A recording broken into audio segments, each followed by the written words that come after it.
بسم الله الرحمن الرحيم إن الحمد لله نحمده ونستعينه ونستغفره ونعوذ بالله من شرور أنفسنا ومن سيئات أعمالنا من يهده الله فلا مضل له ومن يضلل فلا هادي له أشهد أن لا إله إلا الله وحده لا شريك له وأشهد أن محمدا عبده ورسوله يا أيها الذين آمنوا اتقوا الله حق تقاته ولا تموتن إلا وأنتم مسلمون يا أيها الناس اتقوا ربكم الذي خلقكم من نفس واحدة وخلق منها زوجها وبث منهما رجالا كثيرا ونساء واتقوا الله الذي تساءلون به والأرحام إن الله كان عليكم رقيبا يا أيها الذين آمنوا اتقوا الله وقولوا قولا سديدا يصلح لكم أعمالكم ويغفر لكم ذنوبكم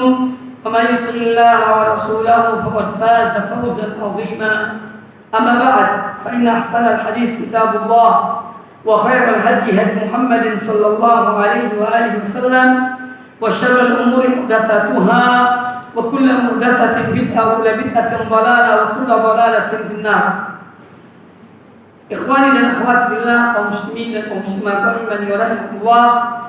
Alhamdulillah, kesempatan yang baik ini kita bertemu dalam kajian yang insyaallah bermanfaat bagi kita, yang mana kajian kita bertemakan bekal seorang mukmin di zaman fitnah. Bagaimanapun tentu kita menyaksikan dan kita merasakan tentang apa yang terjadi di zaman kita ini, yang mana banyak ujian-ujian, fitnah-fitnah, sehingga terkadang fitnah-fitnah itu melalaikan seseorang, bahkan menjadikan seorang hamba terjerumus di dalam penyimpangan, baik penyimpangan yang bersifat syahwat ataupun penyimpangan yang bersifat syubhat. Bahkan na'udzubillah min dzalik, ada juga penyimpangan yang mencakup kedua-duanya.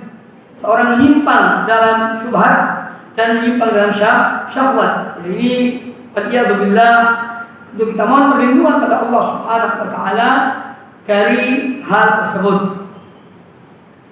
Nah, oleh karena itu tema yang kita angkat pada kesempatan yang baik ini yaitu bagaimana seorang mukmin menyikapi atau membekali dirinya dengan bekal-bekal yang akan bermanfaat baginya di zaman yang banyak terjadi fitnah, banyak terjadi kerancuan, banyak terjadi cobaan-cobaan dan godaan-godaan. Ya. Oleh karena itu kita harus membekali diri kita, baik laki-laki maupun wanita, baik orang tua maupun anak-anak, baik satu keluarga secara menyeluruh ataupun secara perorangan individu. Dan tentu tidak ada yang lebih daripada mempelajari ilmu agama. Karena Allah Subhanahu wa taala mengutus Nabi kita Muhammad sallallahu alaihi wasallam dan membawa agama yang benar. Allah bekali beliau dengan Al-Qur'anul Karim sebagai pedoman bagi umat beliau, sebagai pedoman bagi manusia, dan dengan sunnah yang diajarkan oleh Nabi sallallahu alaihi wasallam. Dan beliau telah menyampaikan, karena Rasulullah sallallahu alaihi wasallam diutus oleh Allah Subhanahu wa taala untuk seluruh umat manusia dan untuk seluruh masa dan tempat setelah beliau diutus oleh Allah Subhanahu wa taala. Ini adalah keutamaan dari agama Islam. Maka dari agama Islam yang dibawa oleh Rasulullah sallallahu alaihi wasallam.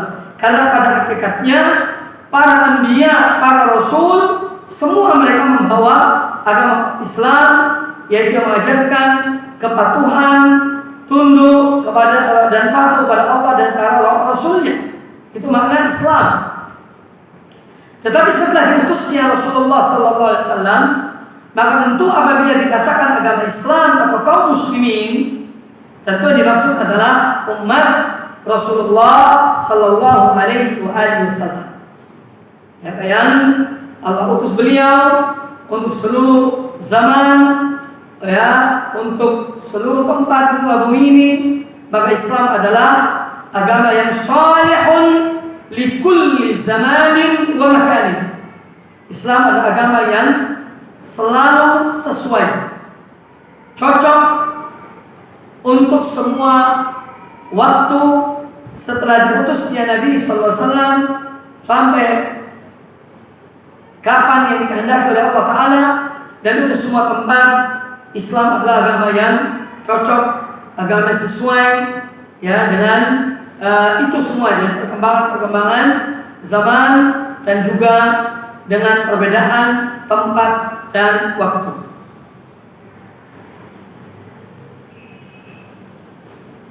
Sebelum kita mengetahui apa bekal seorang mukmin dan mukminah di dalam menghadapi zaman yang banyak cobaan, banyak godaan, banyak fitnah, banyak syahwat, banyak syubhat, kita ingin memahami makna dari al-fitnah.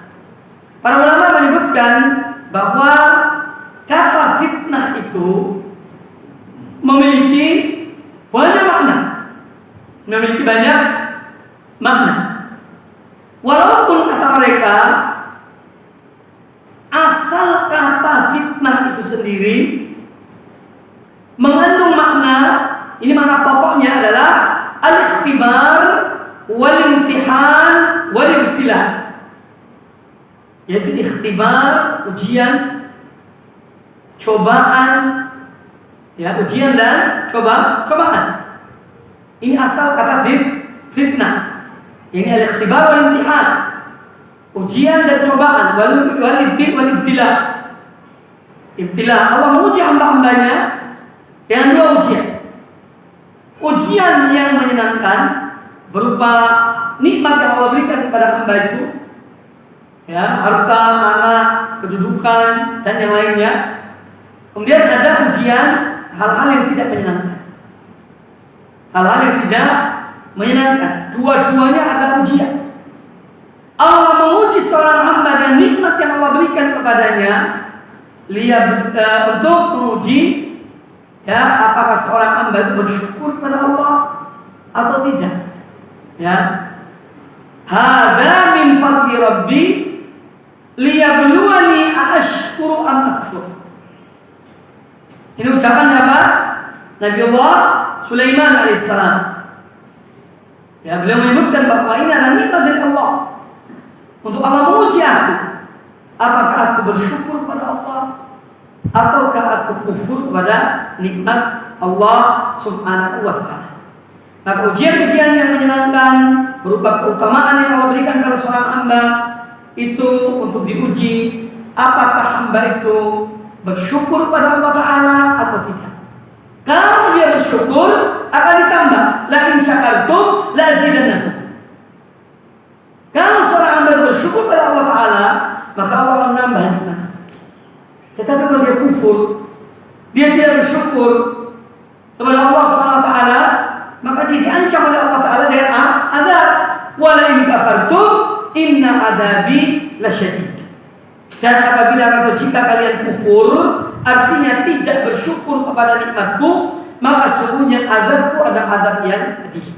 Maka dari sifat seorang mukmin, sebagaimana disabdakan oleh Nabi sallallahu alaihi wasallam, bahwa seorang mukmin itu senantiasa dalam keadaan baik. Ajaban li amril mukmin.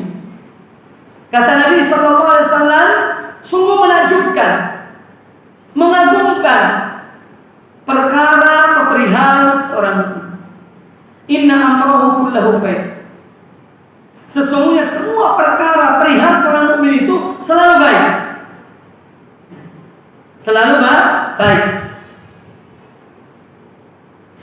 Lalu kata beliau, idza asabatus sarra'u syakar.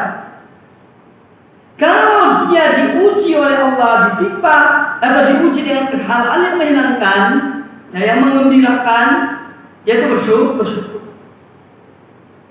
Ya, wa in asabatus sarra'u wa in asabatud dharra'u sabar. Dan kalau dia diuji oleh Allah Ta'ala dan hal-hal yang tidak menyenangkan, maka dia bersabar. Walaysa dzalika illa lil mu'minin. Dan tidak ada sifat ini kecuali hanya pada orang mukmin. Maka marilah kita ini dari sisi makna ujian itu sendiri, yang dia memiliki dua ujian dari Allah Ta'ala, hal yang menyenangkan dan hal yang tidak menyenangkan. Hendaknya kita selalu menjadi seorang hamba yang jika diberi nikmat oleh Allah Ta'ala dia bersyukur, dan jika diuji dengan hal-hal yang tidak menyenangkan maka dia bersabar. Itulah jalan yang terbaik. Oleh karena itu Nabi SAW memuji seorang mukmin. Ini asal kata dari al-fitnah. Al-fitnah itu ujian. Kemudian fitnah juga bisa berarti al-i'jabu bisyai'. Fitnah itu juga bisa berarti seorang mengagumi sesuatu. Itu fitnah namanya. Seorang mengagumi seorang laki-laki, mengagumi seorang wanita, dia terpikat dengan wanita itu. Ini fitnah. Artinya wanita itu fitnah bagi laki-laki ini. Demikian sebaliknya. Seorang wanita tertarik pada seorang laki-laki. Ya. Ini juga adalah fitnah bagi wanita tersebut. Jadi kekaguman seseorang kepada sesuatu. Ya. Ini namanya juga dari sisi bahasa artinya fitnah. Saya terfitnah oleh wanita ini. Si wanita merasa saya terfitnah oleh pria ini. Artinya tergoda, terpukau atau terpikat pada orang. Ini juga makna fitnah. Ya. Makna dari sisi bahasa bermakna fitnah, yaitu seorang mengagumi atau seorang tertarik kepada sesuatu. Makanya ada orang yang diuji oleh Allah dengan fitnah harta, fitnah wanita, fitnah kedudukan, karena dia tergoda dengan itu semuanya. Ya, dia tergoda dengan itu semuanya. Kemudian juga disebutkan oleh para ulama tentang fitnah. Ini juga bisa bermakna fitnah itu adalah ikhtilaf di antara manusia. Terjadi perpecahan, ya. Terjadi bunuh-membunuh, itu fitnah. Ya. Itu fitnah. Jadi fitnah. Nah, oleh karena itu makna daripada fitnah itu banyak maknanya. Jadi fitnah berupa perpecahan, ya, peperangan di antara kaum muslimin misalnya, ya, keributan di antara mereka, ini fitnah. Makanya antum ini jangan mengikuti fitnah itu. Apalagi sekarang kita dan adanya medsos atau sosmed, setelah bolak-balik ada yang sosmed, ada yang medsos. Itu pun begitu, kadang-kadang seorang terfitnah dari itu semuanya, ikut nimbrung dalam hal-hal yang kadang-kadang tidak berguna baginya, ya, tidak bermanfaat baginya, diikuti sampai lupa ngaji, ya, lupa ibadah pada Allah Ta'ala hanya gara-gara itu mengikuti fitnah-fitnah yang ada di sosmed itu. Nah, oleh karena itu hati-hatilah, jangan kita habiskan umur kita untuk hal-hal yang tidak bermanfaat, Ya. Min husni Islamil mar'i tarkuhu ma la ya'ni. Kata Nabi sallallahu alaihi wasallam, termasuk bagusnya pemahaman seorang terhadap Islam yaitu dia meninggalkan hal-hal yang tidak bermanfaat baginya. Ya. Yang tidak bermanfaat bagi. Maka jangan sampai kita tertipu, terperdaya, menghabiskan waktu kita hanya untuk mengikuti sesuatu yang hanya akan merusak hati kita, merusak amal ibadah kita, amal perbuatan kita. Ya, itu orang yang akil yang meninggalkan itu semua. Itu orang yang berakal, yang dewasa, yang meninggalkan hal-hal yang tidak bermanfaat baginya. Kemudian dalam Al-Quranul Karim disebutkan tentang makna-makna tadi dibawakan dalam Al-Quranul Karim dalam sejumlah ayat.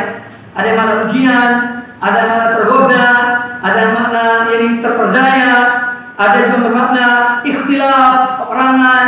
Nah, ini semua bahkan ada yang bermakna juga azab yang menimpa orang-orang yang kafir, tidak beriman kepada Allah Ta'ala, yang mereka juga diistilahkan dengan kata fitnah. Ini tentang fitnah dari sisi bahasa.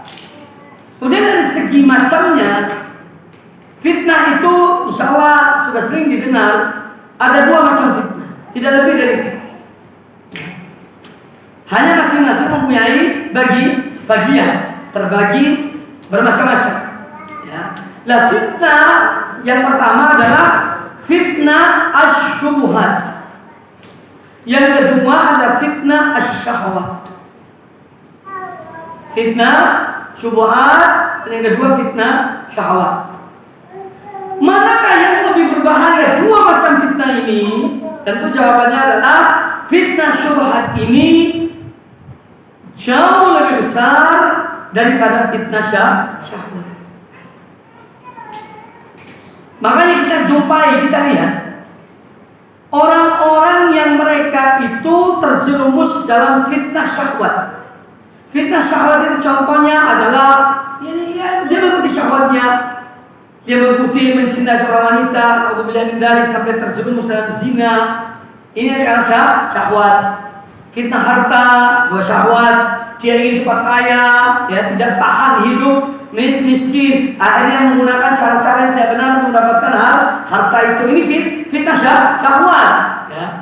Termasuk tahta juga demikian. Ingin berkuasa, ingin mendapatkan kedudukan, akhirnya menggunakan cara-cara yang tidak benar untuk mencapai kedudukan. Ini syahwat. Ini syahwat. Dia terdorong oleh keinginan syahwat. Nah, kalau sudah dapat apa yang diinginkannya itu, dia merasa puas. Nah, fitnah syahwat ini lebih ringan. Kenapa? Karena seorang ketika dia terjerumus dalam fitnah syahwat, ya, dan dia melakukan sesuatu untuk mendapatkan syahwatnya ini, dia mengetahui bahwa apa yang dilakukan itu adalah tidak benar.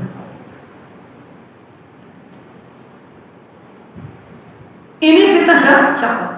Seorang berzina, dia tahu zina itu haram, tapi dia tidak kuat dengan syahwatnya tadi, terjerumus dalam zina. Seorang minum khamr karena syahwat, dan dia tahu hukum khamr itu haram. Nah, kalau seorang melakukan terjerumus dalam fitnah syahwat itu, karena dia tahu bahwa syahwat itu adalah syahwat yang diharamkan oleh Allah, ini lebih mudah untuk rujuk, lebih mudah untuk tobat. Makanya kita jumpai, ya, kita jumpai saudara-saudara kita kaum muslimin ketika usia-usia tua, ya mungkin dunia mereka dulu gelap karena syahwat, ya, mereka bertobat, baru cukup. Aku sudah sekian tahun terjerumus dalam syahwat, jadi tobat, ya, kematian sudah dekat, akhirnya mereka tobat karena tahu bahwa itu adalah sesuatu yang perbuatan yang dilarang ketika mengikuti syahwat. Nah, makanya dari itu disebut bahwa fitnah syahwat itu lebih ringan daripada fitnah syubhat. Dan kalau fitnah syubhat itu, kenapa berbahaya fitnah syubhat itu? Karena seorang ketika dia terjerumus dalam syubhat, dia tidak tahu bahwa itu adalah penyimpangan, bahwa itu adalah penyelewengan, bahwa itu adalah kesesatan. Dia tidak mengetahui. Makanya dia terjerumus dalam kesesatan itu sulit untuk diselamatkan. Karena dia tidak mengetahui tentang syubhat itu. Adapun syahwat, seorang melakukannya dia tahu bahwa itu adalah haram, itu dilarang. Kalau syubhat tidak.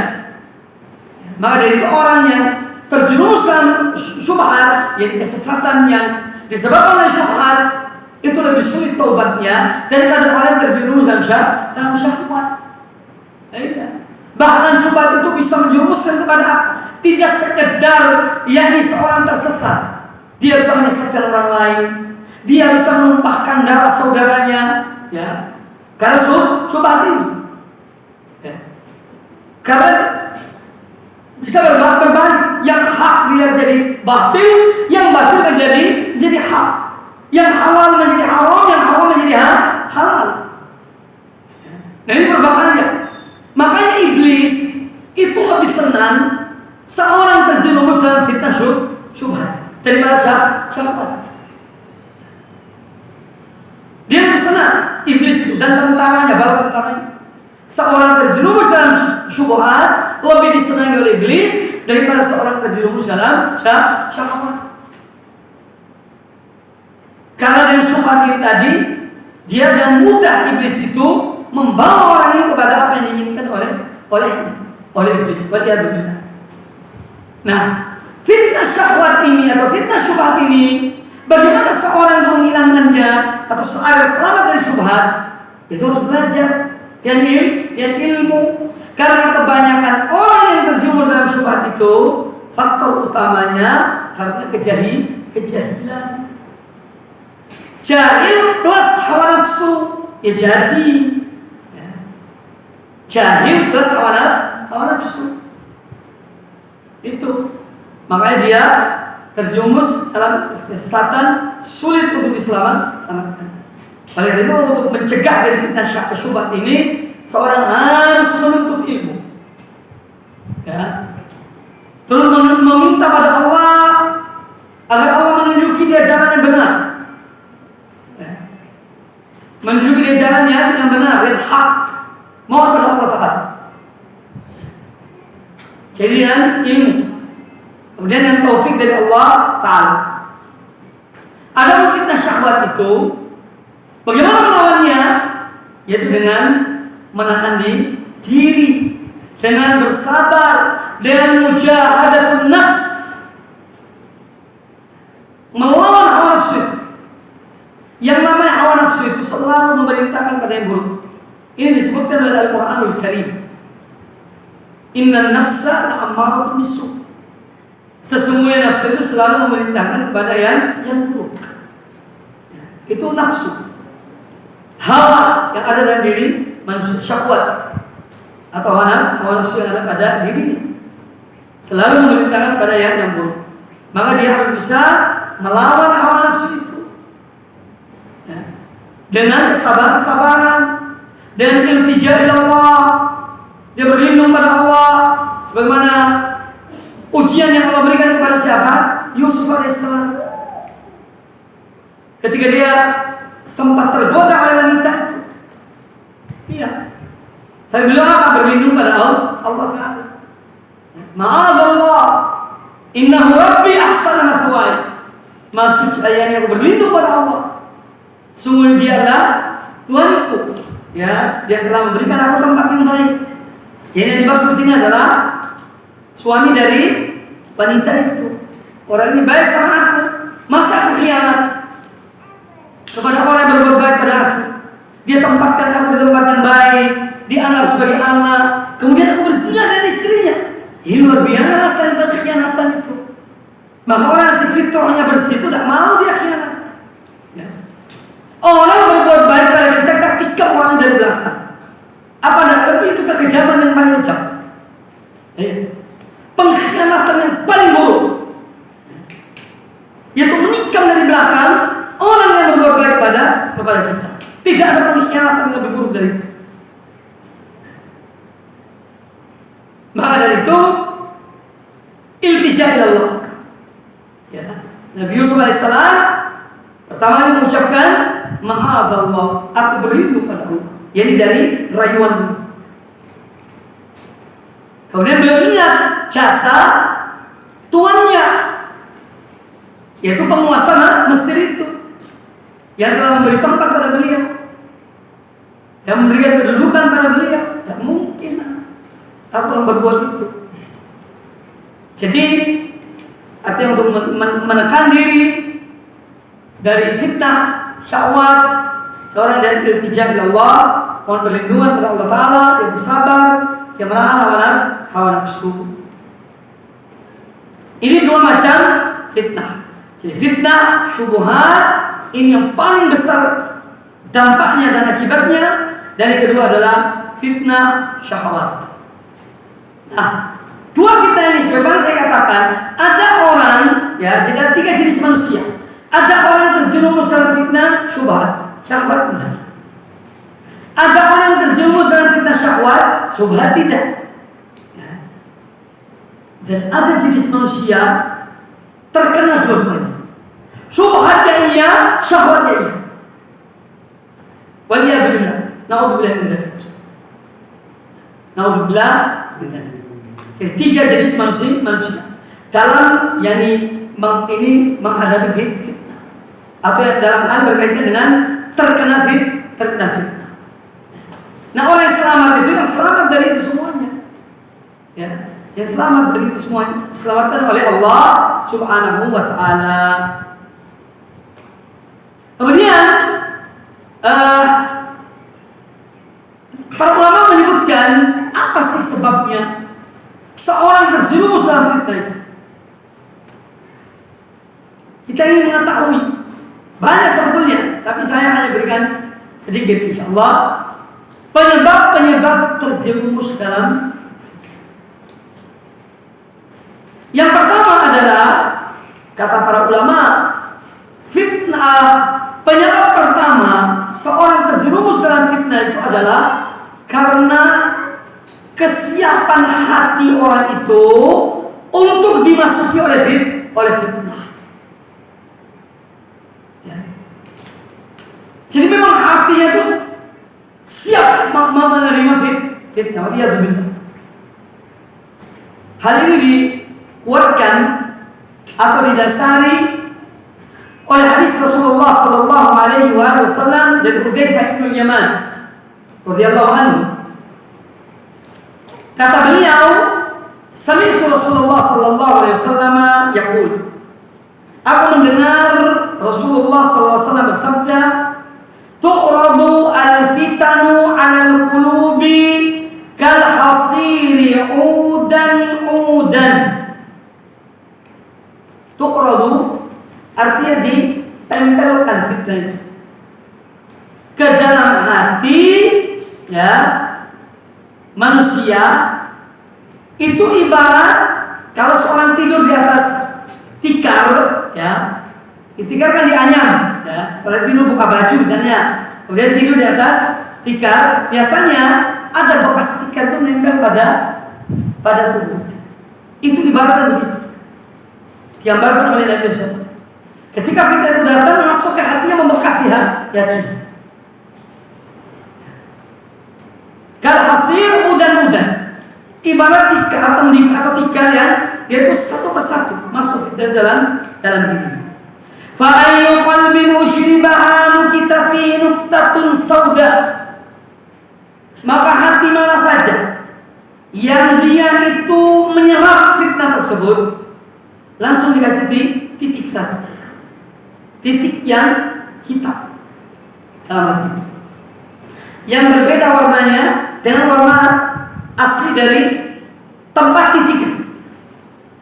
Kalau hati misalnya pertama warnanya putih, begitu terkena fitnah ada titik hitam. 2 kali 2 titik, 3 kali ya 3 titik, sampai memenuhi hatinya. Alhamdulillah.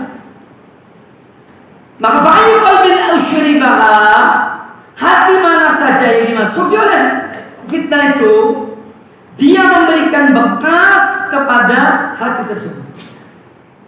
Ya, ibaratnya hati menyerap fitnah tersebut. Ya. Lalu diberi titik, satu titik hitam. Sampai kalau titiknya sudah banyak terkena fitnah itu, hati menjadi hitam. Hati menjadi hitam.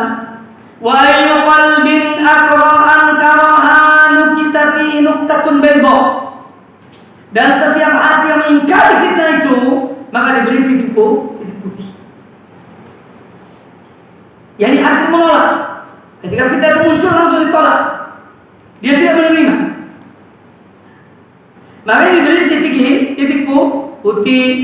Hatta tasira al-qalbain, sehingga hati manusia itu menjadi 2. Dilihat dari fitnah yang datang kepada hati. Ya.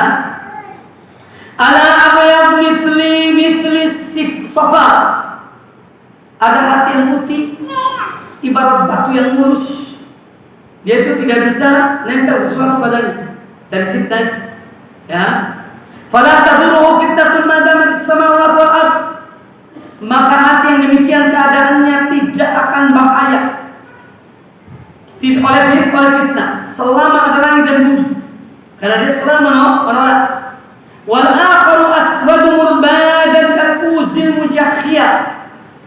Dan jenis hati yang lainnya itu hati yang hitam pekat. Ya, dia itu ibarat bejana ya yang terbalik.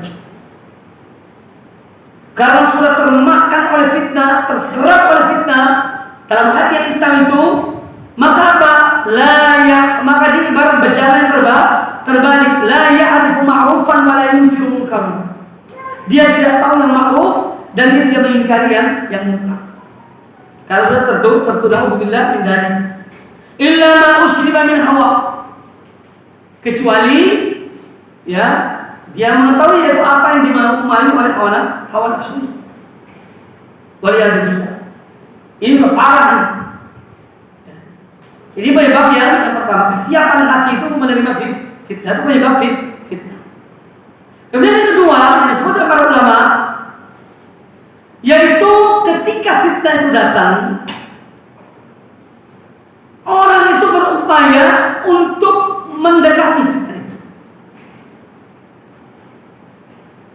Jadi dia, begitu ada fitnah, dia datangi tempat fitnah.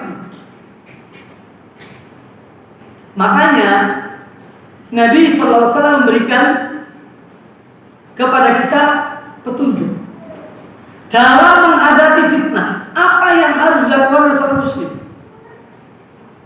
Ini telah diberitahukan oleh Nabi SAW dalam hadis sahih dari Imam Abi Daud dan yang lainnya.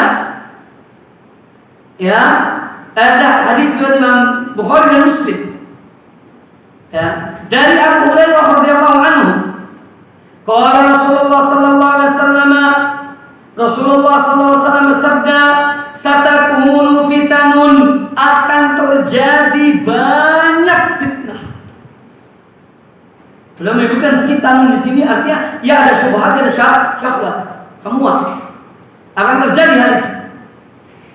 Lalu kata beliau, "Al-qa'idu fiha khairun minal qa'imi." Orang yang ketika datangnya fitnah itu, orang yang duduk lebih baik daripada orang yang berdiri. Orang yang duduk di tempatnya ketika datangnya fitnah lebih baik daripada orang yang begitu kita datang dia baru berdiri melihat. Yang duduk lebih baik. Jadi pada yang berdiri, dia berdiri. Kemudian kata beliau sallallahu alaihi wasallam, "Wal qa'imu fiha khairun minal mashi."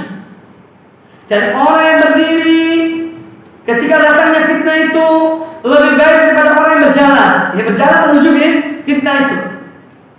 Ya. Dia berdiri, tapi dia tidak jalan ke fitnah itu. Ini lebih baik daripada orang yang berjalan menuju fitnah tersebut. Khairun minal mashi wal mashi fiha khairun minas sa'i. Dan orang yang berjalan menuju fitnah itu lebih baik daripada orang berlari menuju fitnah tersebut. Kemudian kata Nabi sallallahu alaihi wasallam, "Man tasharrafa laha tastashrifu." Barang siapa yang dia memantau melihat fitnah itu, ya ingin tahu ini, maka fitnah itu akan mengambilnya, akan menjatuhkan dia, ini mengarahkan dia. Ini kata Nabi SAW. Lalu kata beliau, "Man wajada fiha malja'an falya'ud bihi." Barang siapa yang mendapat tempat untuk selamat dari fitnah itu, tempat berlindung agar dia selamat dari fitnah itu, hendaknya dia berlindung di tempat tersebut. Sekarang ini fitnah itu luar biasa banyaknya. Dan orang-orang asyik, bukan satu persatu. Ada 2 orang ribut. Ikuti, ini bilang apa, jawabnya apa, ya. Iya. Jadi orang yang diam itu lebih baik, lebih selamat. Dan itu betul. Maka salah satu sebab terjadinya fitnah itu atau seorang terjerumus dalam fitnah karena memang ya tadi itu dia ingin mengikuti. Tapi dalam mengikuti itu macam-macam. Ya, ada orang yang hanya berdiri lihat, dia tidak berbuat apa-apa, cuma tahu sudah. Ada yang berjalan, ada yang berlari masuk dalam fitnah itu. Ini macam-macam manusia. Yang selamat yang duduk. Tak mau tahu dia. Itu selamat dari fitnah tersebut. Kemudian yang ketiga, di antara disebutkan, nanti saya jelaskan hadisnya. Yang menyebabkan terjumusnya seorang dalam fitnah itu adalah al-khawd bil alsinah. Nimbrung ikut berbicara dan membicarakan fitnah itu dengan lisan.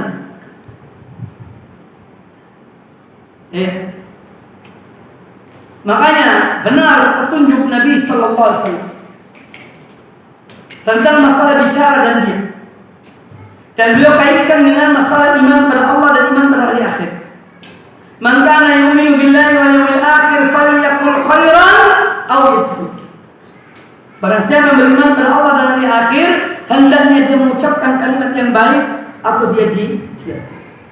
Ini metode manhaj yang diajarkan oleh Rasulullah Sallallahu Alaihi Wasallam dalam kondisi biasa, apalagi dalam kondisi fitnah.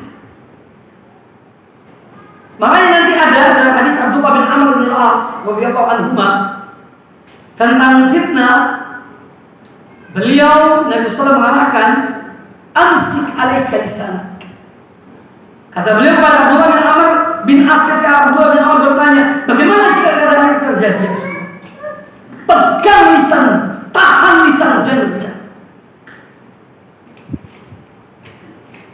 Nah, itu salah satu penyebab fitnah itu semakin menyebar, ya, karena ini benda yang tidak bertulang, yang kadang-kadang merasakan manis, kadang merasakan pahit. Ya, lisan, lihat. Di zaman fitnah lebih baik diam. Kalau seorang harus berbicara, bicara yang baik. Man kana yu'minu billahi wal yawmil akhir falyaqul khairan aw yasmut. Dalam satu riwayat aw yasmut. Pada siapa beriman kepada Allah dan hari akhir, hendaknya dia itu diam, dia berkata yang baik atau diam. Itu metode dari Rasulullah. Makanya Anda ketika ada, misalnya seorang ustaz ditanya, Ustaz, mengapa Anda diam keadaan seperti ini? Aku mengikuti salah satu pedoman Rasulullah. Aku disuruh diam oleh Rasulullah. Ini salah satu dari pedoman beliau. Maka yang billahi wal yawmil akhir falyaqul khairan aw yasmut. Dua pilihan ini salah satunya. Awal itu pilihan. Imma dia berbicara yang baik, mengarahkan, menenangkan, menyejukkan suasana, atau diam. Salah satu. Di antara dua. Maka Anda jangan bertanya ketika ada sesuatu, kok ustadznya diam? Jadi punya pedoman ustadz ini. Pedomannya apa? Ya tadi itu salah satu dari dua ini. Berbicara baik atau diam. Dan itu tidak salah. Yang mau bicara silakan, saya ambil yang diam. Yang mau bicara silakan. Cara yang baik. Jadi di antara penyebab menyalanya fitnah itu adalah lisan. Kalau dulu ya Nabi SAW disebutkan tentang lisan, sekarang tidak hanya lisan, tulisan. Karena kita hidup di zaman internet, ada fitnah book atau FB. Tergantung siapa yang pegang Facebook itu, tergantung siapa yang pegang dan apa niatnya. Kalau niatnya lillah untuk hal bermanfaat, maka dia akan menjadi hal yang bermanfaat. Tetapi kalau niatnya juga jelek dan buruk, dia akan menjadi medan untuk fitnah. Kembali kepada niat seseorang. Hati-hati. Kita hidup di zaman yang berbeda dengan zaman dulu. Kalau dulu hanya lisan, sekarang tulisan pun begitu. Bisa menjadi fitnah. Kemudian berikutnya di antara sebab terjadinya fitnah Yaitu karena lebih mendahulukan pendapat akal murni daripada dalil-dalil syar'i. Dikasihkan dalil Al-Quran mengatakan begini, hadis mengatakan begini, dan dipakai. Lebih percaya kepada akalnya, lebih percaya kepada pendapatnya. Ini juga salah satu sebab terjadinya fitnah. Makanya Sa'al bin Hunayf radhiyallahu anhu, salah seorang sahabat, ya, beliau mengatakan kepada yang lainnya di zamannya beliau, sebagaimana dikeluarkan oleh Imam Bukhari dalam Sahih Bukhari, ya ayuhan nas ittahimu ra'yakum ala dinikum. Wahai sekalian manusia, ittahimu ra'yakum, yakni hendaklah kalian menuduh pendapat kalian daripada menuduh agama kalian. Karena agama itu hak. Yang dituduh itu adalah pendapat kita. Pendapat kita dari kepala kita. Yang namanya kepala dia tidak sempurna akal itu. Tapi kalau agama sempurna, agama itu hak. Makanya beliau mengarahkan kepada mereka untuk apa? Ittahimu ra'yakum. Ya. Hendaklah kalian menuduh pendapat-pendapat kalian daripada kalian menuduh agama Allah Subhanahu wa ta'ala. Karena agama Allah itu hak. Hanya saja orang yang keliru memahami. Kadang memahami dari hawa nafsunya, alhamdulillah. Kalau seorang memahami dan benar, makanya standar pemahaman agama itu dalam bagi Ahlussunnah wal Jamaah ada. Yaitu manhaj salafus saleh itu standarnya. Karena akal manusia macam-macam. Ya. Pendapat manusia beragam. Tapi kalau kita menjadikan standar itu adalah standar orang-orang yang telah diridhoi oleh Allah Ta'ala dan para sahabat Nabi SAW, maka insya Allah kita selamat. Kenapa kok mereka? Karena Al-Quran mengatakan demikian. Ya. Was-sabiquna al-awwalun minal muhajirin wal ansar walladzina tabauhum bi ihsanin radhiyallahu anhum wa radu anhu. Dan orang-orang terdahulu yang pertama-tama memeluk Islam dari golongan muhajirin dan golongan ansar dan orang-orang yang mengikuti mereka dengan baik. Allah ridho pada mereka, mereka ridho kepada Allah. Allah itu standarnya. Surat At-Taubah ayat ke-100. Maka dalam memahami agama ada standarnya. Munculnya pemikiran yang sesat, pemikiran yang menyimpang dari yang benar karena mereka tidak punya standar. Standarnya hanya akal murni. Membaca ayat, membaca hadis, oh ini masuk akal, oh ini tidak masuk akal. Tidak masuk akalnya. Atau ini masuk akal. Yang masuk akalnya diambil, yang tidak masuk akal dibuang. Maka terjadilah kesesatan dan penyimpangan. Nah, ini kita harus punya standar dalam memahami agama. Apa standarnya? Orang-orang yang telah diridhoi oleh Allah Subhanahu wa ta'ala, yang kita diperintahkan untuk mengikuti mereka dengan yang baik. Itu standar. Mereka bertemu dengan Nabi SAW. Mereka mengetahui sebab-sebab turunnya ayat, sebab-sebab Rasulullah SAW menyampaikan suatu hadis. Mereka adalah orang yang paham bahasa Arab, ya, di saat turunnya Al-Quran. Ya. Makanya Allah menyuruh kita mengikuti mereka dengan yang baik. Itu menjadi standar.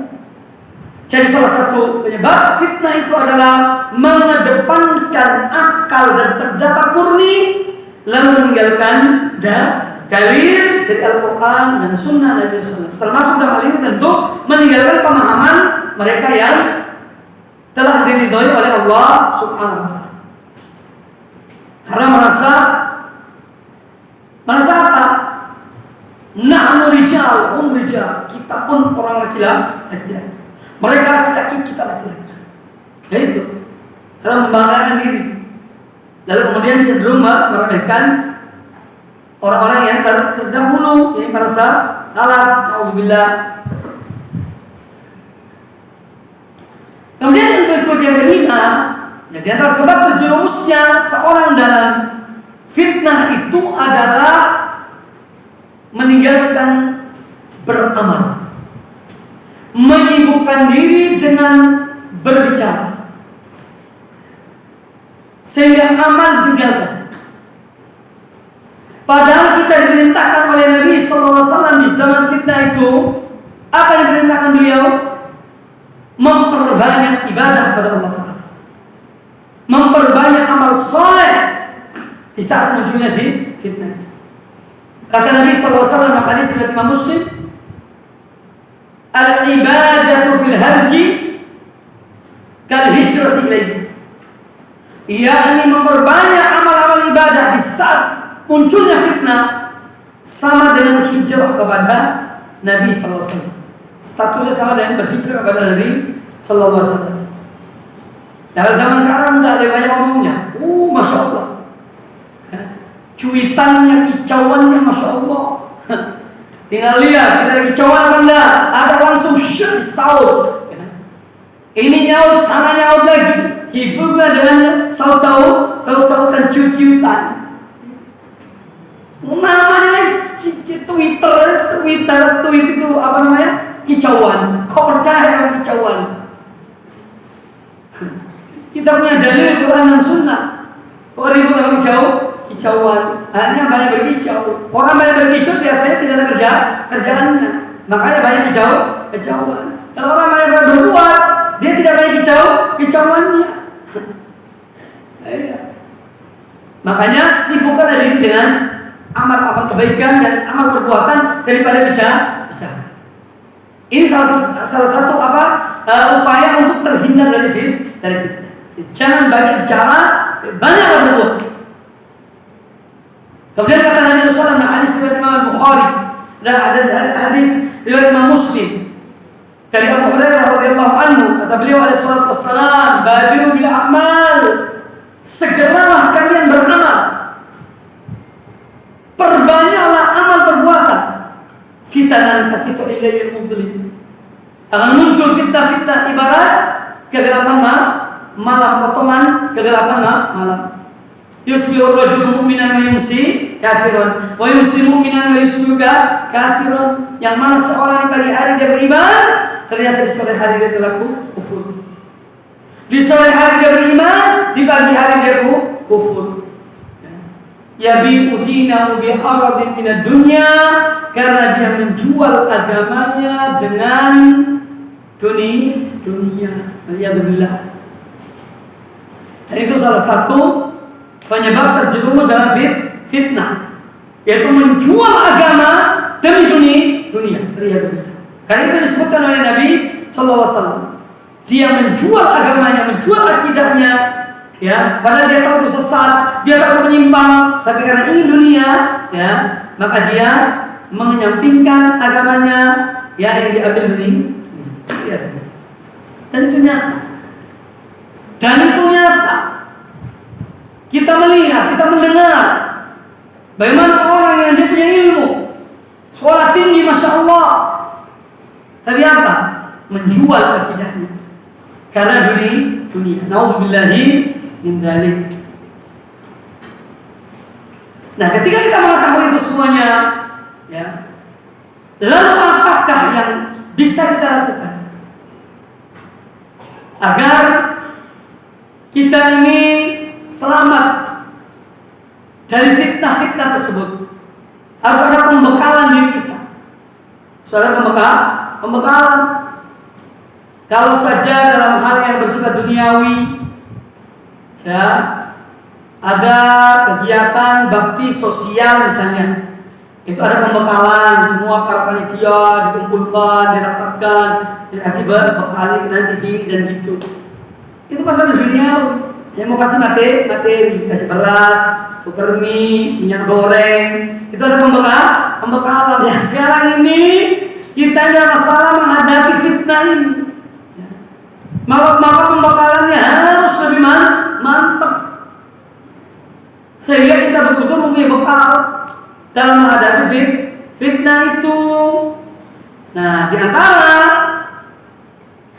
antara hal-hal yang dengannya seorang menjadikan bekal baginya untuk menjaga dirinya, membentengi dirinya dan keluarganya dari fitnah-fitnah itu, baik syubhat maupun syahwat. Yang pertama adalah su'alullah at-taufiq wal istiqamah. Ini yang pertama, mohon minta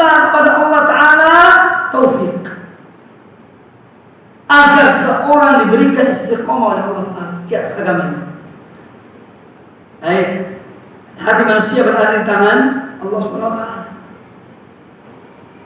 Allah memalingkan hati seorang sesuai dengan kehendak Allah. Maka dari itu, ini tidak ada tawar-menawar dalam masalah memohon taufik kepada Allah Subhanahu Wa Ta'ala. Siang dan malam, dan itu diajarkan oleh Al-Quran. Itu diajarkan oleh Al-Quran. Dan kita amalkan sehari-hari. Cuma karena ini kebiasaan, ya, sehingga kita kurang menyadarinya. Padahal hikmah dari yang kita lakukan itu ya untuk yang saya sebutkan tadi. Taufik, agar mendapat taufik dari Allah Subhanahu Wa Ta'ala, agar istiqomah di atas jalan yang benar. Yaitu ucapan kita, bacaan kita dalam surat Al-Fatihah setiap rakaat sholat.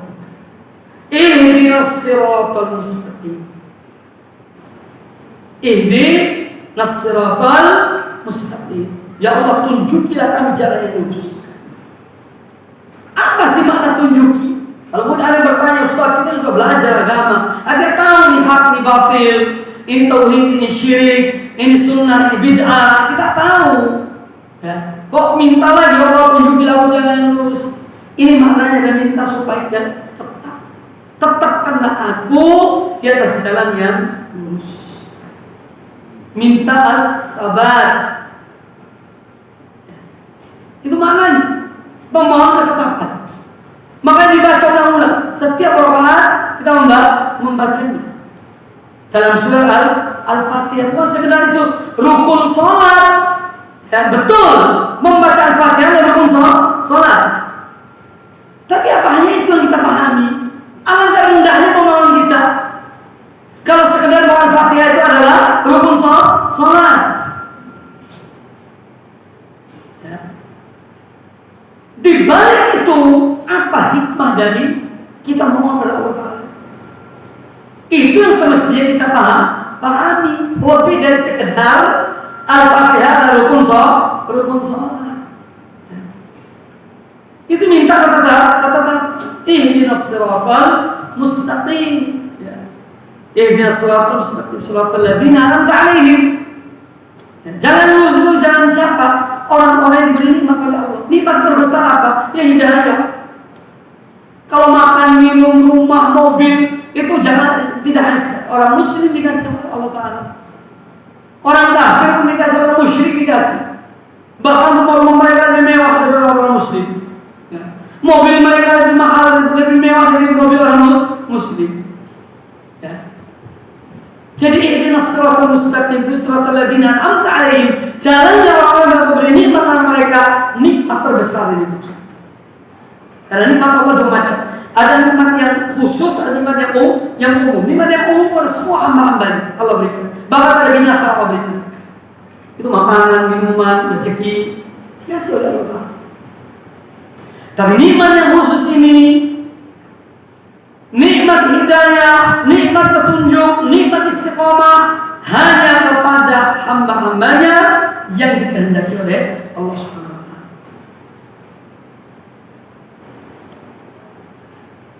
Siratal ladzina an'amta 'alaihim, jalan yang orang-orang yang memberi nikmat kepada mereka. Pertama kali nikmat di sini dimaksud adalah nikmat hidayah, taufik, jalan yang benar, agama yang hak. Siapa mereka? Alladzina an'amta 'alaihim minan nabiyina was-siddiqina wasyuhada was-shalihin. Golongan para nabi, golongan para siddiqin, orang yang betul-betul benar iman mereka kepada Allah Ta'ala, para syuhada, para shalihin. Ini yang jadi mohon pada Allah Ta'ala taufik siang dan malam dalam sujud kita, dalam doa kita, mohon pada Allah Ta'ala taufik. Selain dari itu juga sekali kita baca dalam rakaat-rakaat sholat kita. Kalau orang yang tiap sholat sunnah, kalau sholat kita tambah sholat sunnah, yang lebih banyak lagi baca ihdinas siratal mustaqim. Lebih banyak. Kemudian yang kedua, hendaknya jadi agar kita ini selamat dalam menghadapi fitnah ini kumpulkan antara 3 hal pokok dan ini sebagai yang menyempurnakan. Yang keempat, yaitu jaga iman, ilmu, dan amal. Iman, ilmu, amal. Kemudian yang keempat istiqomah. Ini bekal.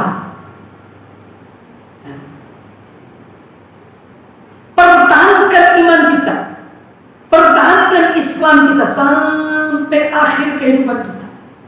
Sebagaimana Allah Ta'ala berfirman, ya ayyuhalladzina amanu, wahai orang-orang beriman, ittaqullaha haqqa tuqatih, bertakwalah kamu kepada Allah dan saudara bertakwa.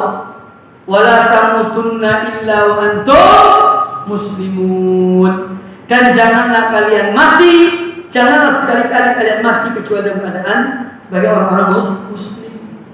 Urusan kematian itu dari yang tahu sebetulnya.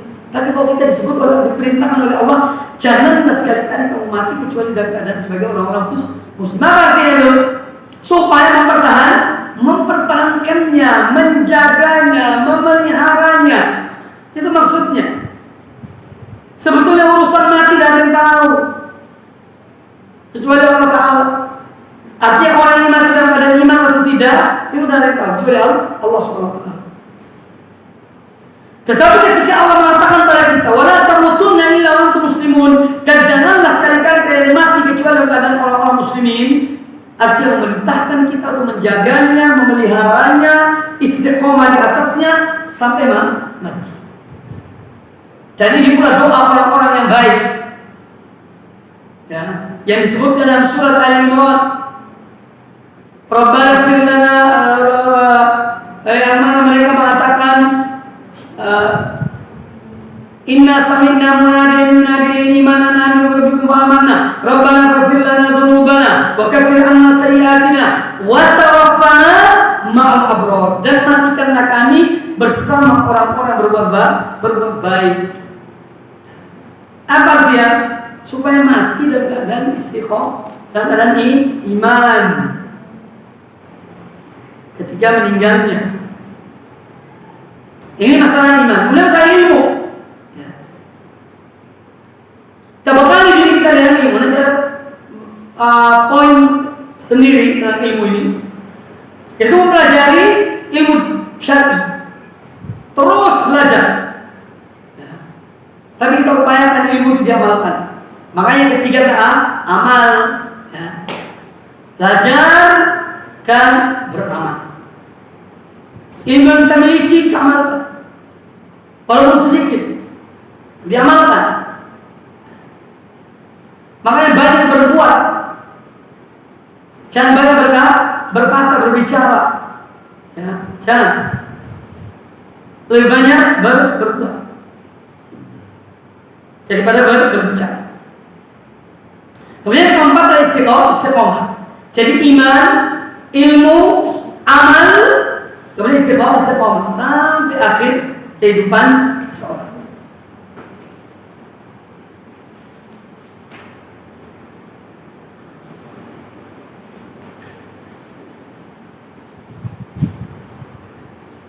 Kemudian yang keberapa? 3. Poin ketiga, bekal yang ketiga yang harus kita bekali diri kita agar tetap istiqomah di zaman fitnah ini adalah berpegang teguh kepada kitab Allah dan sunnah Rasulullah sallallahu alaihi wasallam. Allah perintahkan ini dalam Al-Qur'an Al-Karim, ya, surat Ali Imran ayat yang ke-103. Wa'tasimu bihablillahi jami'an wa la tafarraqu. Dan berpegang teguhlah kalian kepada tali agama Allah dan jangan kalian bercerai-berai. Tali agama Allah adalah Al-Quran dan Sunnah. Sebagian salah mengatakan Al-Quran, sebagian mereka mengatakan Quran dan Sunnah. Iktisam, berpegang pada Quran dan Sunnah. Dan sesuatu yang menjadi pegangan itu hendaknya sesuatu yang sering kita baca. Al-Quran itu kitab petunjuk. Kitab petunjuk itu akan bisa kita jadikan petunjuk kalau kita paham, ya, apa yang kita baca. Seorang membeli mesin dengan pedomannya bahasa Inggris, tidak ada terjemahannya, dia tidak paham. Dicari oleh ahli mesin, tolong terangkan apa sih maksudnya penggunaan mesin ini. Artinya kita dalam membaca Al-Quran itu upayakan juga memahami apa yang kita baca. Ya, yang sekedar baca, alhamdulillah setiap minggu khatam Al-Quran, betul, baik, bagus saja. Tapi kita paham yang kita baca. Makanya dalam membaca Al-Quran kata para ulama ada dua macam. Membaca untuk menghatamkan, dan itu bagus. Orang berprogram, aku 1 bulan sekali hatam. Artinya 1 hari 1 juz baca. Silahkan lakukan. Itu amal yang baik, amal fadilah. Tapi hendaknya ada juga waktu untuk memahami Al-Quran. Ya. Dan dia tidak mesti harus 30 hari selesai. Ini Quran ini, ya, 6.000 lebih ayatnya. Dia membutuhkan pemahaman. Maka walaupun dia lebih dari 1 tahun, 2 tahun, itu tidak masalah. Yang penting punya niat, punya program untuk memahami Al-Quran.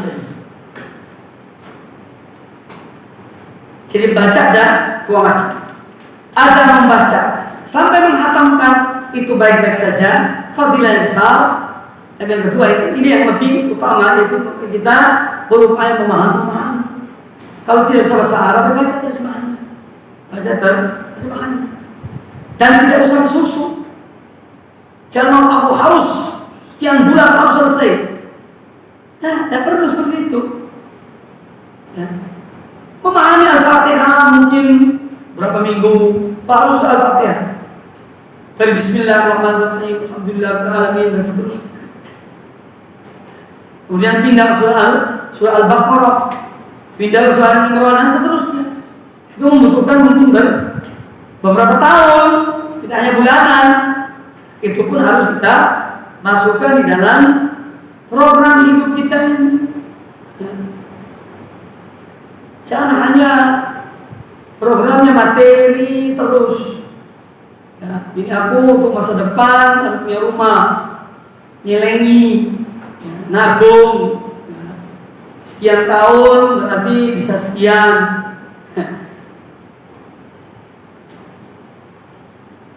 Itu boleh-boleh saja sih, tidak ada larangan. Tidak ada yang lebih dari itu adalah bagaimana kita memahami Al-Quranul Karim. Dia adalah kita untuk berpegang kepada Al-Quran ini, itu dan memahaminya. Dari memahami itu kemudian kita mengamalkan.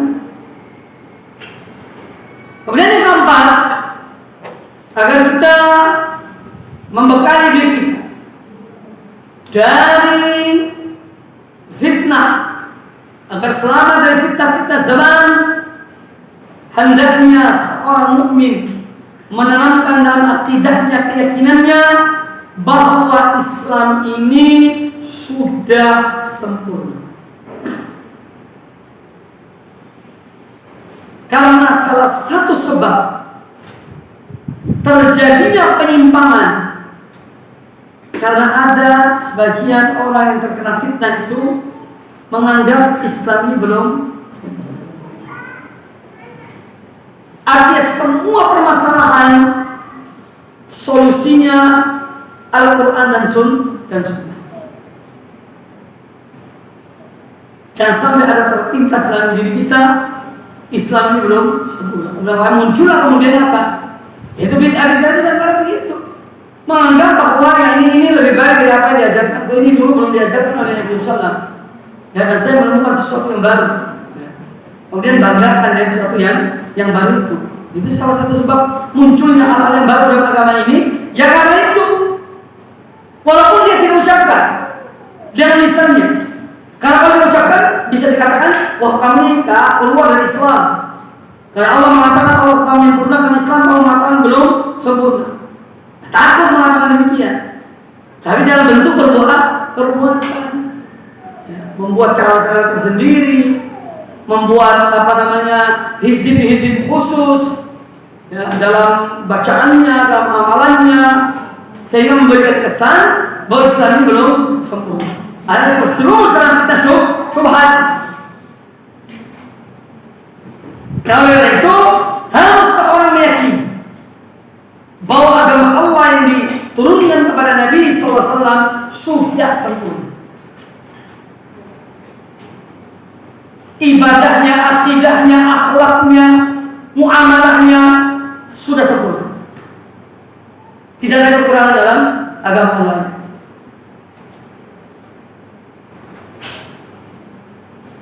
Karena ini terjerumusnya orang-orang yang melakukan hal-hal yang baru dalam agama ini, ya salah satunya karena ini.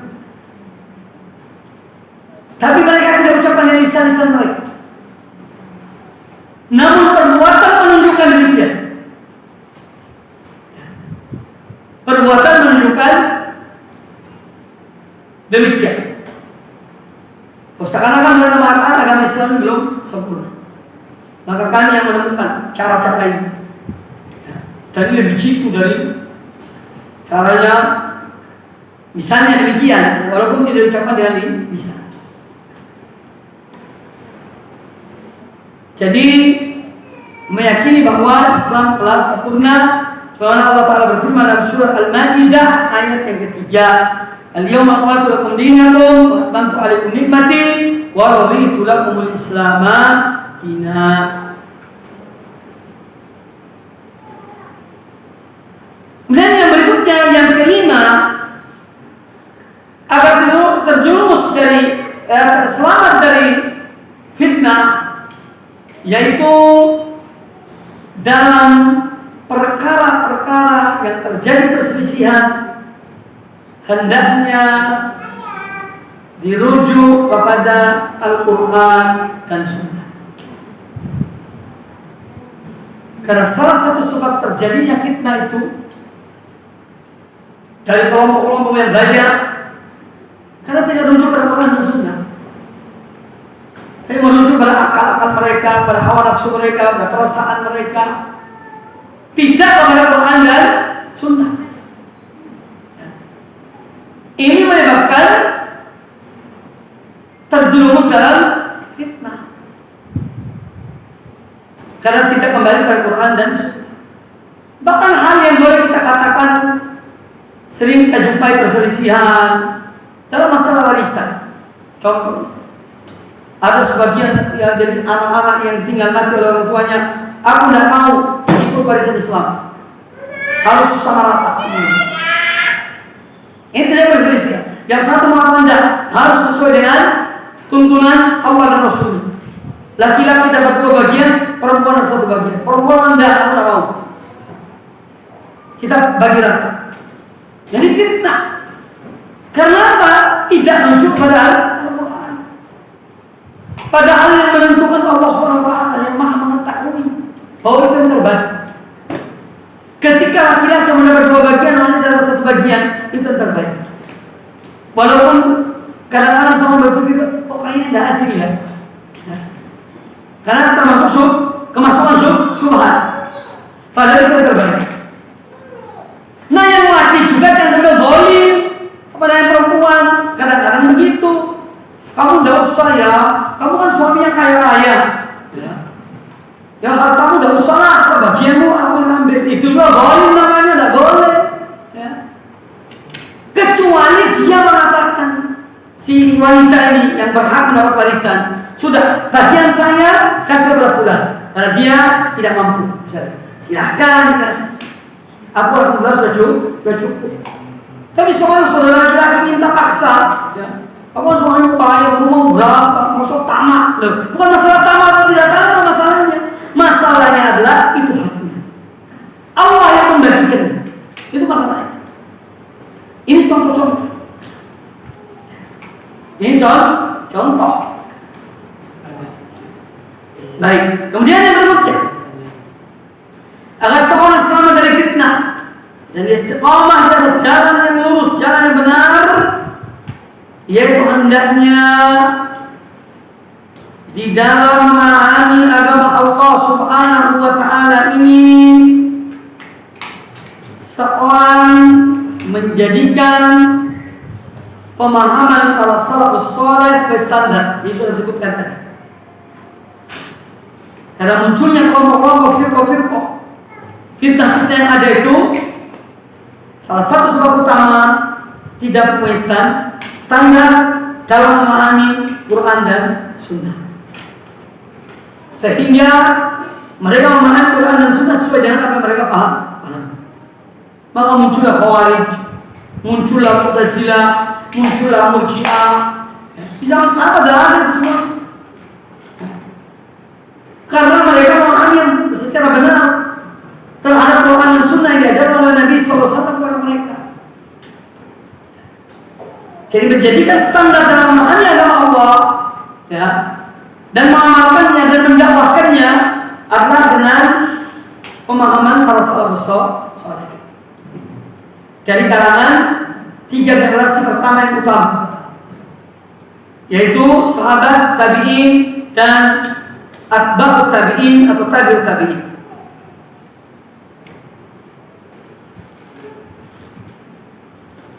Dan dalilnya sudah saya sebutkan tadi, yaitu firman Allah dan firman Allah dalam surat At-Taubah ayat yang ke-100. Gampang hafalnya. Baik. Kemudian yang berikutnya adalah sebab yang hendaknya seorang selamat dari fitnah adalah talabul ilmi syar'i. Ya, mendalami, mempelajari ilmu syar'i. Laki-laki dan wanita, apalagi ibu-ibu, dia mendidik anak-anaknya, yang mengajarkan anak-anaknya. Kalau suami kebanyakan cari nafkah keluar, maka bekali dan berikan semangat kepada istri-istri kita untuk menuntut ilmu. Ya juga tentu pada yang lainnya, bapak-bapak, ya, anak-anak kita, supaya terus menuntut ilmu syar'i. Mengapa? Yang menuntut ilmu syar'i para ulama, bukan anak baru, ya, masih ingusan-ingusan juga dijadikan masya Allah syekh besar, ya, orang yang alim yang besar tidak dianggap. Ini bahaya. Dan telah diingatkan oleh Nabi Sallallahu Alaihi Wasallam dalam hadis sahih dari Abi Umayyah Al-Lakhmi radhiyallahu anhu, beliau mengatakan Nabi Sallallahu Alaihi Wasallam bersabda, "Inna min asyratis saati an yultamasal ilmu indal asagir." Di antara tanda-tanda kiamat itu ilmu diambil dari anak-anak kecil, anak-anak kecil dan tanda petik. Hati, jangan terperdaya, tertipu. Munculnya seseorang, masya Allah, dianggap alim besar. Fajar itu ada 2 fajar. Tahu ya? Ada fajar kadhib, ini muncul pertama biasanya. Jangan cepat-cepat sholat subuh, itu belum subuh itu artinya. Yang kedua muncul fajar shadiq, baru sholat subuh. Hati-hati. Kadang-kadang permulaan munculnya seseorang, masya Allah, seorang alim besar, itu fajar kadhib yang muncul. Tunggu fajar shadiq. Ini saya ingatkan kepada umat, jangan terperdaya. Dan yang muda-muda,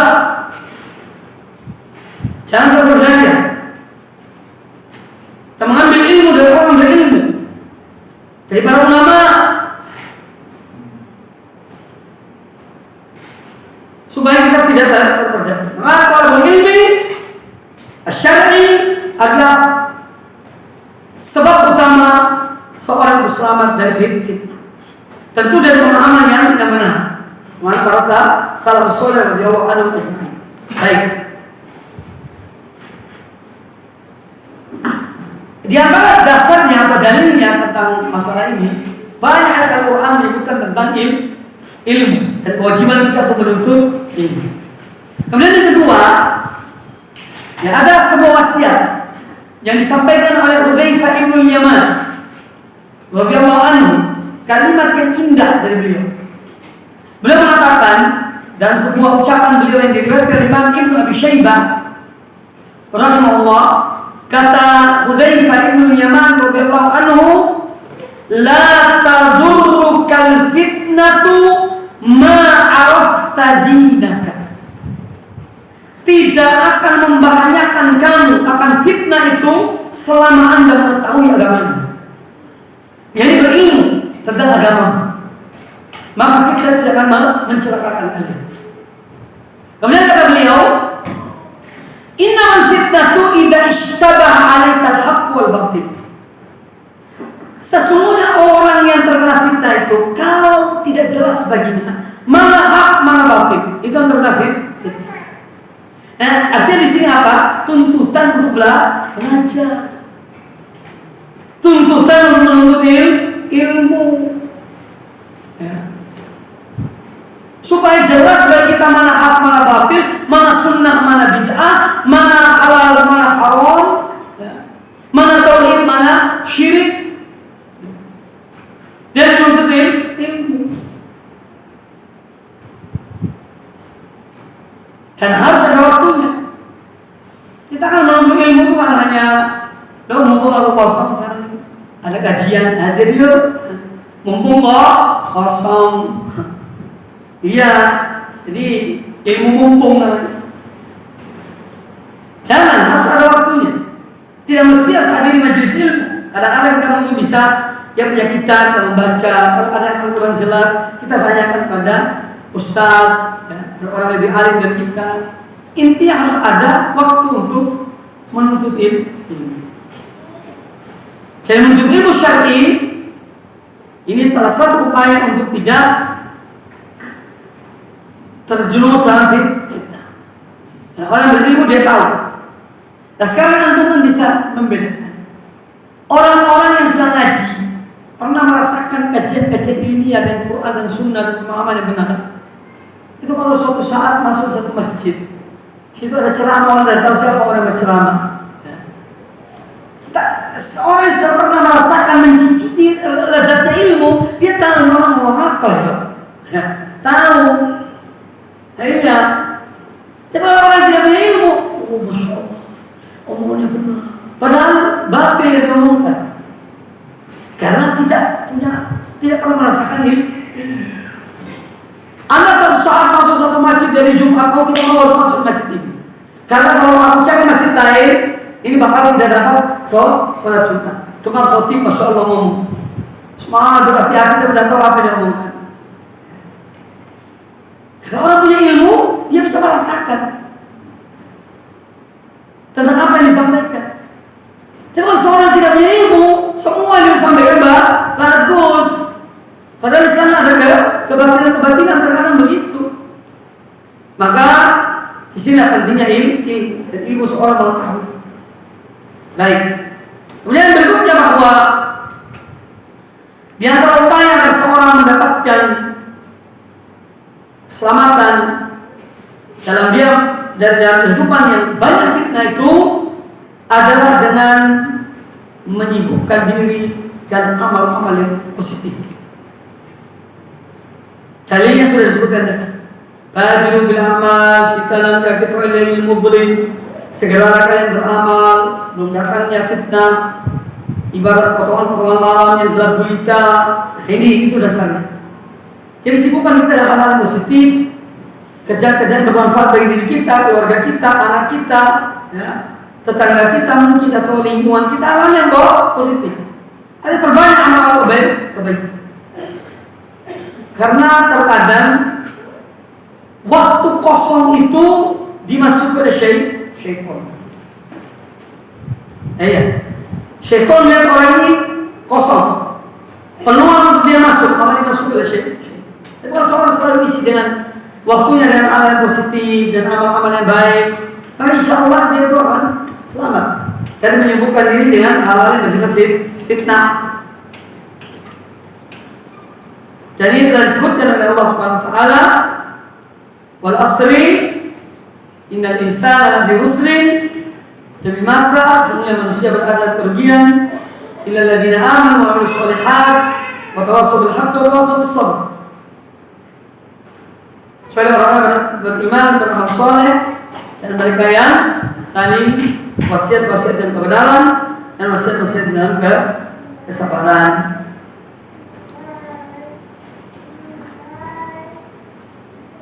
Yang terakhir sebelum pertanyaan, agar seorang terhindar dari fitnah, hendaknya kita mengamalkan petunjuk Nabi sallallahu alaihi wasallam dalam hadis Abdullah bin Amr bin As radhiyallahu anhu. Hadis ini hadis sahih. Diriwayatkan Imam Abu Dawud dan dikatakan oleh Syekh Al-Albani rahmatullahi alaihi haditsun hasanun sahih. Hadis hasan sahih.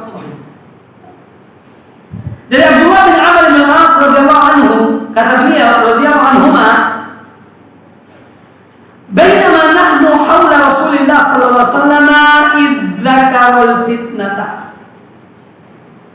Pernah suatu ketika kami berada di sekeliling Rasulullah sallallahu alaihi wasallam.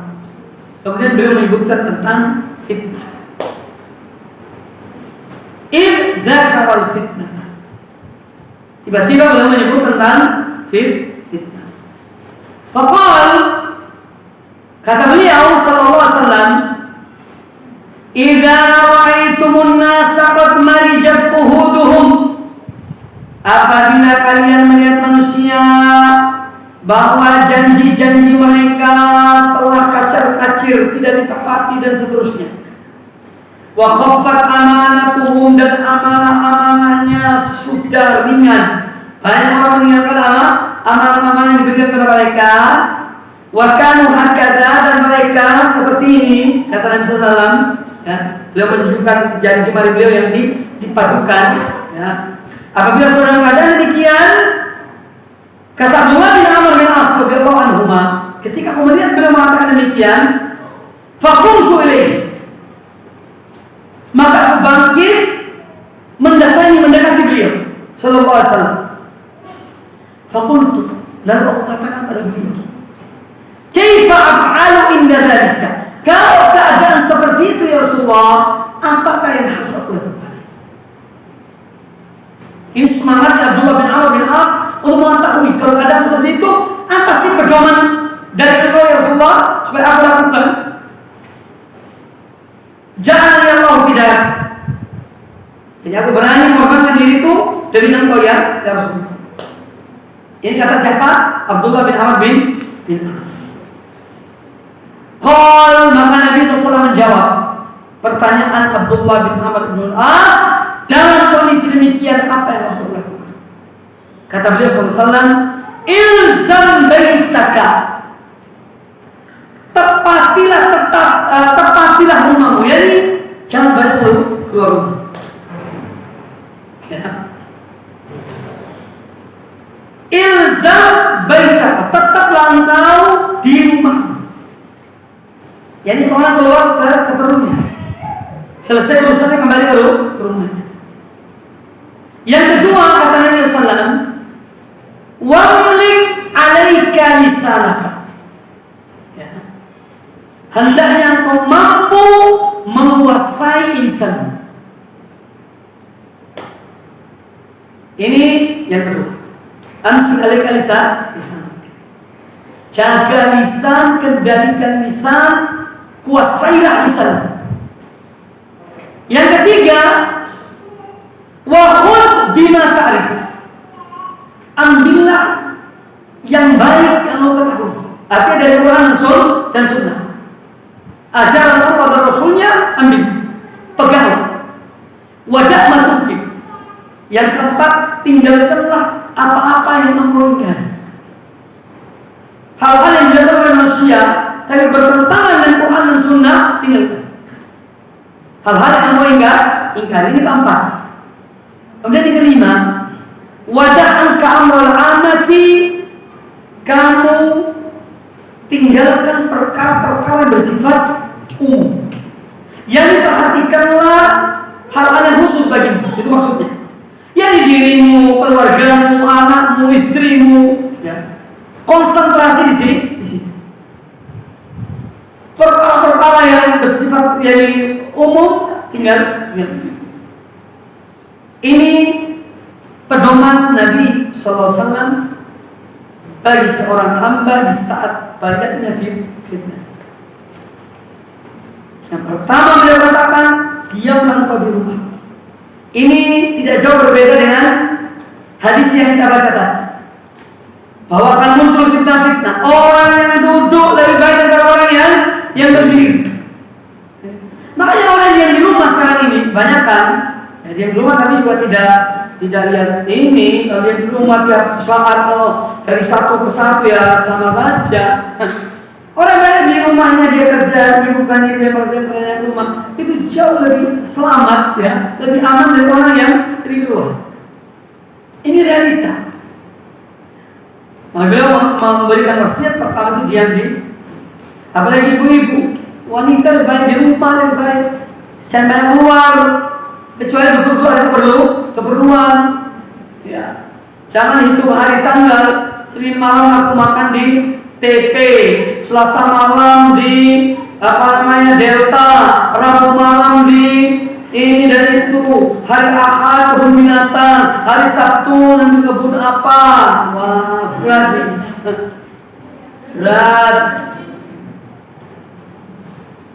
Jadi lebih banyak di rumah itu lebih aman. Yang kedua menjaga lisan. Hal-hal yang tidak ada kaitannya dengan kita, tidak ada manfaatnya bagi kita, usah dibicarakan. Ayo. Kadang-kadang kita ini semua mau kita komentari. Dengar ini dikomentari, dengar itu dikomentari. Ya, subhanallah. Iya benar, ini banyak orang kayak gitu. Ya. Ayo. Sudahlah, jangan banyak inilah. Lebih banyak diam lebih baik. Hal-hal yang kita perlu bicara, saya akan bicarakan. Kemudian mengambil yang baik. Ini belajar ilmu Al-Quran dan Sunnah yang kita ketahui ambil. Hal-hal yang kita ingkari tinggalkan. Meninggalkan yang munkar. Keempat, kemudian alaika bi amri khassati nafsika. Alaika bi amri khassati nafsika. Hendaknya engkau konsentrasi untuk kekhususan dirimu. Dirimu tentu di sini masuk ya, yaitu tadi diri kita, keluarga kita, ya, anak kita, istri kita dan seterusnya. Kemudian yang keenam, da'an ka'amrul amat, tinggalkan hal-hal yang bersifat umum. Dan ini adalah bertunjuk dan pedoman dari Nabi SAW di saat banyaknya fitnah-fitnah dan kehidupan kita. Baik, saya cukup, materinya sudah 1 jam lebih.